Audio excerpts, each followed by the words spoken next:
Welcome to 29th lecture on computational mathematics with Sage Math. In this lecture we will start exploring concepts in linear algebra. So first let us look at basic objects in linear algebra, for example vectors and matrices. So let us see how we can define vectors in Sage Math and do various operations or computations using vectors. So the easiest way of defining vectors in Sage Math is to declare vector in the square bracket, write their entries. So for example, in this case 1, 2, 3 are the coordinates of this vector u, and here 1, 2, 3 are integers. So if I declare this and ask what is the type of u, it says that it is a vector coming from module called vector underscore integer and dense, right. So this is very similar to how we declare array in NumPy, except that there we had array, now we have vector, and everything else is the same.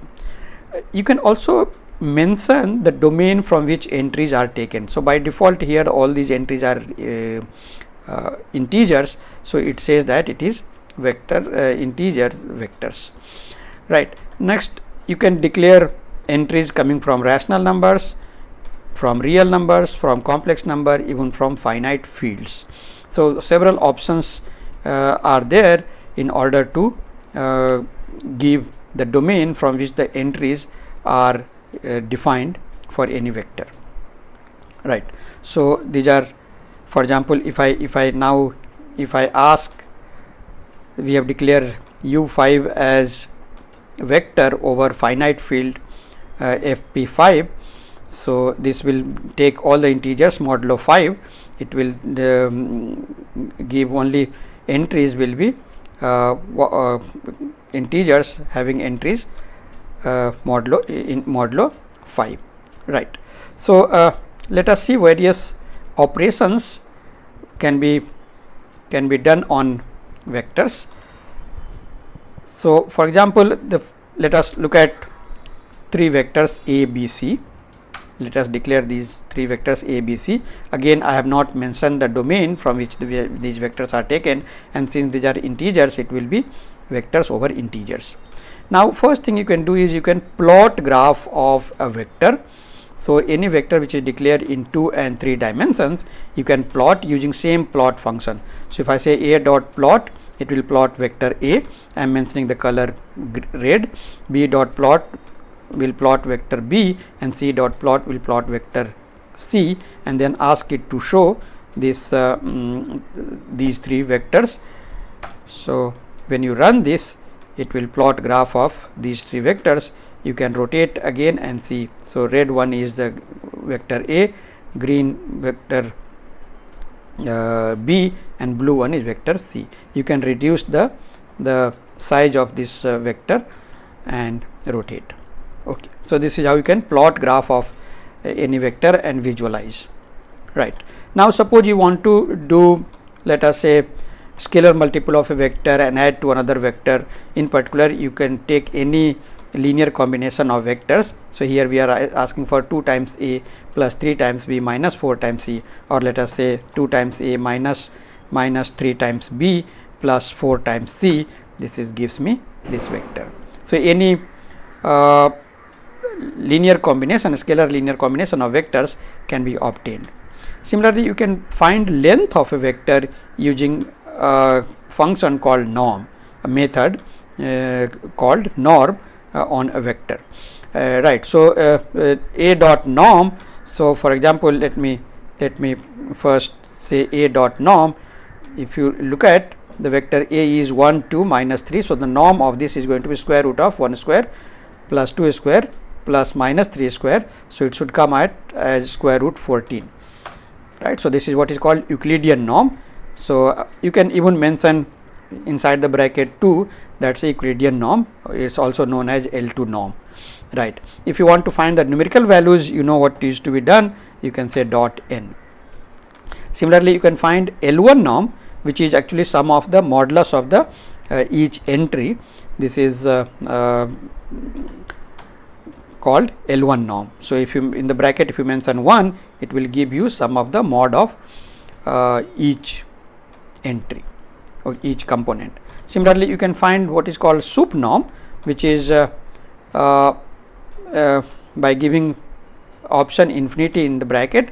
So this is actually maximum of the modulus of each entry. So that should be 3, right. So this is how you can find length of a vector, and you can verify various properties of length. For example, length of vector satisfy triangle law of inequality. So length of a plus b will be less than equal to length of a plus length of b, right. You can also find dot product of two vectors. So if you have two vectors a and b, which we have already declared, a is this, b is this, and if I look at what is dot product of a and b, so you can simply say a dot underscore product, in the bracket you write b. So this is a dot b. You could also write dot product as a star b. So if I say a star b, it will give me dot product of a and b, right. So you can mention a star b or a dot product. This is more natural, because many times when you write a star b, it could be just entry wise multiplication in many other packages, but here gives me dot product. So you see, SAYS is somewhat intelligent. It understands the context, and based on that it does appropriate operation. Similarly, you can find cross product of two vectors. So a and b are, we already know what are a and b. If I say a dot cross underscore product, it will give me cross product of two vectors.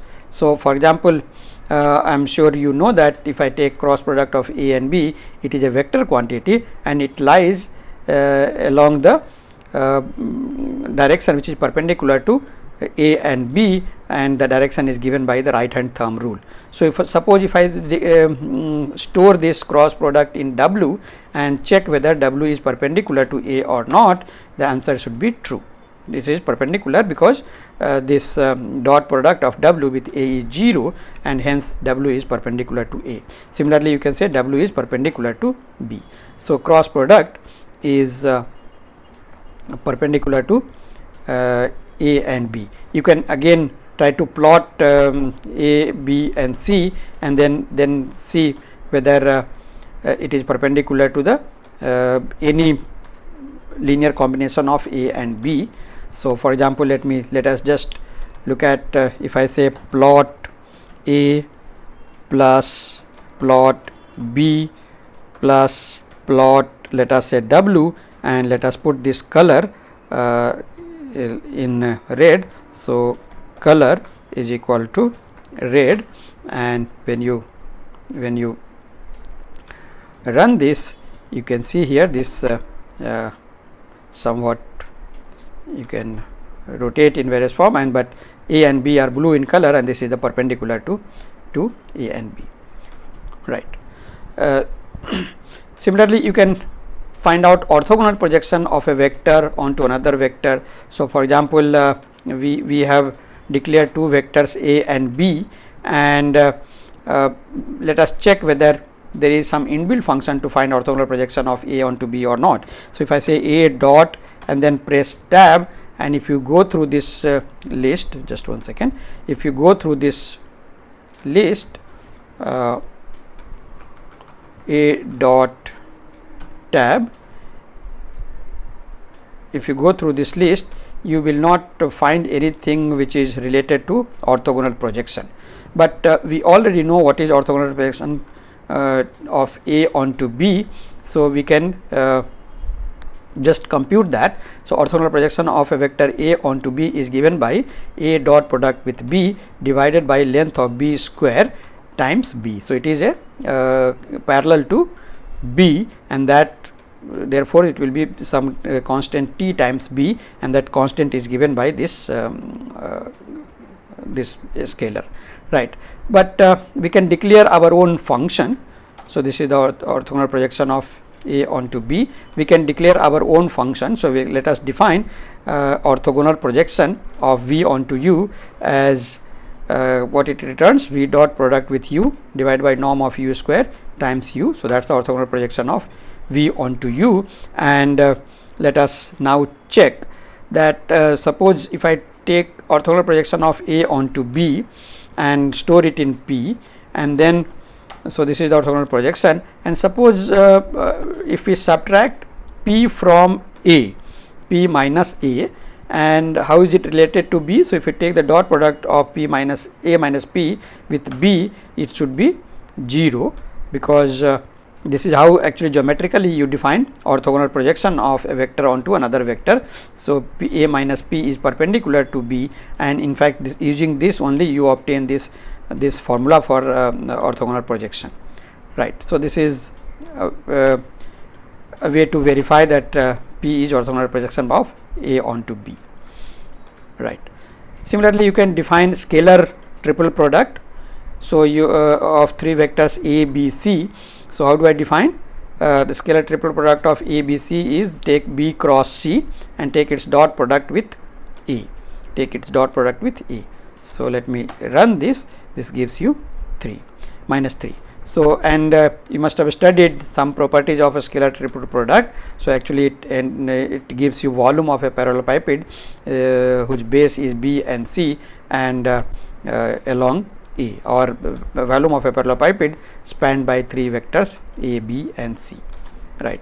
Similarly, you can find vector triple products of three vectors a, b, c. So if a, b, c are three vectors, vector triple product of a, b, c is given by a cross product with b cross product with c. So it is a cross b cross c, right. So let me run this. It gives you a vector which is this, and you can again verify various properties of vector triple products, right. Suppose you want to plot the parallelepiped spanned by these vectors a, b and c. It is very simple. You can just plot a, b and c, and then plot join the line from a to a plus b, b to a plus b, b to a plus b to b plus c, c to b plus c, and then a plus b to a plus b plus c, and things like that. This is what is done here. So first these three vectors are plotted, and then in that you add a line in 3D, that is because these three vectors are taken in R3. So a to a plus b, b to a plus b, a to a plus c, c to a plus c, b to a b plus c, c to b plus c, a plus b to a plus b plus c, a plus c to a plus b plus c, b plus c to a plus b plus c, and then show at all these things together, and do not use the frame, right. So that's the user defined function to define a parallelepiped. Now let us take some vector a, b, c, and let us plot the parallelepiped spanned by these three vectors using this inbuilt function. So this is how it looks like. So you can go through this.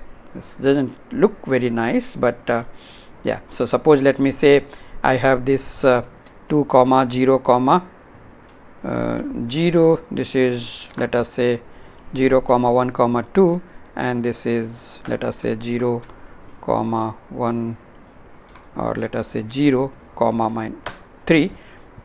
I think somewhere I made a mistake. This square bracket is missing, right. Now if I ask it to plot the parallelepiped, this may look much better. Yeah. So that's the parallelepiped, right. Okay, you can find the volume of this parallelepiped spanned by a, b, c. So volume is given by the scalar triple product. So take the cross product of a and b, and then take its cross product with dot product with c, or you can take let us say this cross product with b and c, and then take dot product with a, this is 6, right. Now let us look at how to define matrices. So the easiest way of declaring the matrix is to use this function called matrix. So you can take help on this matrix and go through this help document, how this what is meaning of this function, how it is used with so many examples. So let me remove this help document, right. And let us declare a matrix, say A, which is a 4 cross 4 matrix. So this is again very similar to how we declare a matrix in NumPy using array command, except the array is replaced by matrix, and you can again mention the domain from which the entries are taken, like very similar to how we did for vectors. So here we are saying that the matrix entries are from rational numbers. So this is the first row, this is the second row, third row, fourth row, and if I ask you to show this matrix, this is how it looks like. I can even ask for LaTeX command of this. So if I say LaTeX A, it will give me LaTeX command of this, and you can do various operation on matrix just by saying A dot and then press tab, and if you go through this list, you will see all the standard operations on the on a matrix are available here. You can find adjoint, you can find transpose, you can find determinant, you can find inverse, you can find eigenvalues, eigenvectors, rank, trace. All these things are available.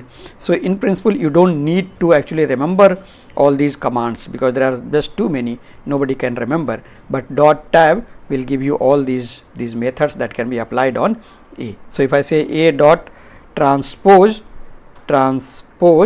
and then empty round bracket, this will give me transpose of this matrix. If I say A dot det, this will give me determinant of this matrix. By the way, transpose can also be obtained as A dot capital T. These two are the same thing, exactly the same thing we saw in case of NumPy array, right? You can find square of a matrix, or if I say A star A, it will give me matrix multiplication of A with itself. Of course, the matrix should be compatible. And if I say, you can also generate a random matrix over integers or over rational numbers. So for example, this gives you a random matrix, 4 cross 5 random matrix whose entries are coming from integers varying between -10 and 20. So if I say this, let me call this as M, and so let us see what is this M. Of course, it will keep changing. So this is a 4 cross 5 matrix, right? You can also declare matrix from vectors. So for example, we already have declared these 3 vectors A, B, C. Then we can define a matrix whose first column is A, second column is B, third column is C by declaring column underscore matrix, and in the bracket you write list of vectors. So this first column was 2 0 10, second column 1 0 1 0, third column 0 0 3. So that is a column matrix. Next, you can extract columns of a matrix using A dot columns command. So suppose if I store this into A small a, then small a is list of columns. So list of columns of A. Now if I, for example, if I say what is A of 0, it will give me first column. If I say what is A of 2, it will give me third column. So many times when we do some computation with A, we work with columns, and so it will be easier to extract columns of A. You can look at what is dimension of a matrix. So in this case it is 4 cross 4. You can even find out any sub matrix of a matrix. You can take any slice of a matrix because it is actually a list of a list. So any slice of a matrix can be obtained exactly in the same way as we did in slicing of an array in Python. So for example, if I say sub matrix 0 1 2 3, so the first one is the starting column, the starting row, this is the starting column, this is the number of rows, this is number of column. So it says that from A, so let us just look at what is A. So it will be easier to look at A. This is A, and for this is the second row, and then first column. So it will start from here, and then how many rows? 2 rows. So it will take the second and third row and 3 columns. So it will give you 4 3 2 6 7 8. Let us just see. That's correct. If I mention here, let us say 2, so it will start with third column, and of course it will give you error because after that it doesn't have 3 columns. So let us say only 2 columns. Now it will give you, it is starting from first row and third column. So first row, third column, and then the 2 rows and then 2 columns. So if I say, for example, take 3 rows and 2 columns, it will give me all the rows after that, right. So this is how you can take any sub matrix of any matrix and try to explore other concepts that you have learned, for example, finding inverse, determinant, and verifying some of the properties of inverse, determinant, transpose. You can just try to explore. Okay, let me leave you with a few simple exercises. So the first exercise is to verify these formula, which is known as Lagrange formula. A cross B cross C, which is a vector, is A dot C times B minus A dot B times C, and then A dot B cross C is equal to, is same as B dot C cross A is equal to same as C dot A cross B. That's a cyclic kind of rule. And if you have 2 vectors U and V, find orthogonal projection of let us say V onto U, and verify that V minus P is orthogonal projection is perpendicular to U, and then verify this formula. This is actually known as parallelogram law, which says that sum of the diagonals square, the length of the sum of the diagonal square is equal to twice sum of the squares of the each sides. And then the next one is to find the area of a parallelepiped generated by this. Actually it should be volume of a parallelepiped. Let me just change it to volume of the parallelepiped spanned by 3 vectors U, V and W. The next exercise is to create a Sage subroutine to find angle between 2 vectors in degree, and the last one is to find the area of a triangle which is whose vertices are A, B, C. The coordinates of A, B, C are given as vectors. Okay, so these are the few exercises. In case you want to look at some reference, the 2 things you can look at. One, you can possibly go to this is linear.ups.edu, a website. This is a online book which is freely available, a first course in linear algebra. This is by Robert Beeger, and you can download the PDF version of this, or you can use online version. Both are available. Online version, again you can see the topic wise it is given, or you can also go to my personal website and go to the section book. This is ajitmathsoft.wordpress.com, and for example, you have a book on linear algebra. This is along with Sang-Woo Lee and a few others. This is freely available. You can download from this website. So you can make use of these things. So let me stop here. In the next class, we will look at solving system of linear equations using various methods. Thank you very much.